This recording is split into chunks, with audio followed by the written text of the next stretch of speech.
بسم اللہ الرحمن الرحیم۔ السلام علیکم۔ آج بہت معلوماتی اور بہت پیاری ویڈیو شیئر کروں گی۔ پلیز چینل کو سبسکرائب اور ویڈیو کو لائک لازمی کریں اور اس ویڈیو کے بارے میں اپنی رائے کا اظہار ضرور کریں۔ اے سچے اور پکے مسلمانوں، اگر تم سچے مومن ہو تو یہ گناہ اگر آپ سے ہو رہا ہے تو پلیز اس گناہ کو چھوڑ دیں، کیونکہ یہ گناہ کرنے سے دل مردہ ہو جاتا ہے۔ جو کسی فوتگی والے گھر سے کھانا کھاتا ہے تو اس کو چاہیے کہ اپنے رب سے توبہ کرے، کیونکہ فوتگی والے گھر کھانا نہیں کھانا چاہیے۔ فوتگی والے گھر میں یہ کھانا صرف وہی کھا سکتا ہے جس کے گھر چولہے پر پکانے کے لیے کچھ نہیں۔ کھانا صرف مسکینوں غریبوں کو کھلانا چاہیے۔ کل خوانی 10واں 40ویں کا ختم شریف اس لیے دلانا چاہیے کہ اس دن جو کوئی غریب جس کے گھر کھانے کے لیے کچھ نہیں، چلو اس کا پیٹ بھر دیا جائے اور اس کا ثواب میت تک پہنچ جائے۔ اگر آپ نے غریب مسکین کو کھانا کھلایا تو ہو سکتا ہے کہ وہ دعا کر دیں اور اللہ پاک اس کی دعا قبول کر لے اور میت کی مغفرت ہو جائے۔ لیکن آج کل تو دیکھنے میں آتا ہے کہ لوگ تو زیادہ اچھا کھانا اس کو کھلاتے ہیں جس نے کپڑے اچھے پہنے ہوں، جس کے پاس گاڑی بنگلہ ہو، لیکن مسکین غریب کو کوئی نہیں پوچھتا۔ اگر مسکین غریب کو کوئی کھانا کھلا بھی دے تو کہتے ہیں کہ پہلے امیر کھا لے، اس کا بچا ہوا غریب مسکین کو کھلا دیں گے، جو گناہ ہے اور اس کی پکڑ بھی آپ کو ہوگی اور آپ کی میت کو بھی اس کی پکڑ ہوگی۔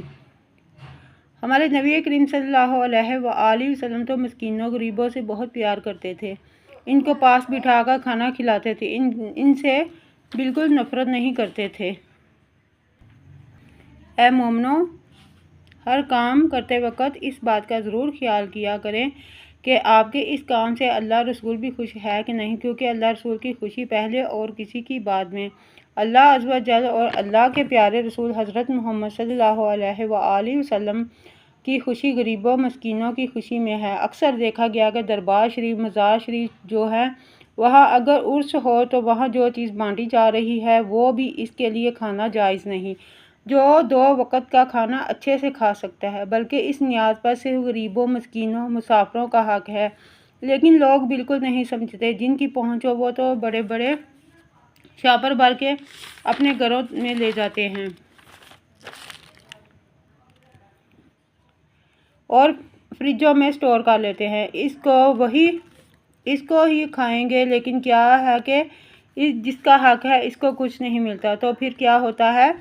جب غریب کا پیٹ خالی ہوگا تو کیا وہ امیروں کو دعا دے گا، بلکہ وہ بد دعائیں دے گا۔ اے مسلمانوں، نبی کے دین کو فالو کریں کہ انہوں نے ہمیشہ اس کی حمایت کی جس کو امیروں نے نہ پوچھا تھا، یعنی غریبوں مسکینوں کی۔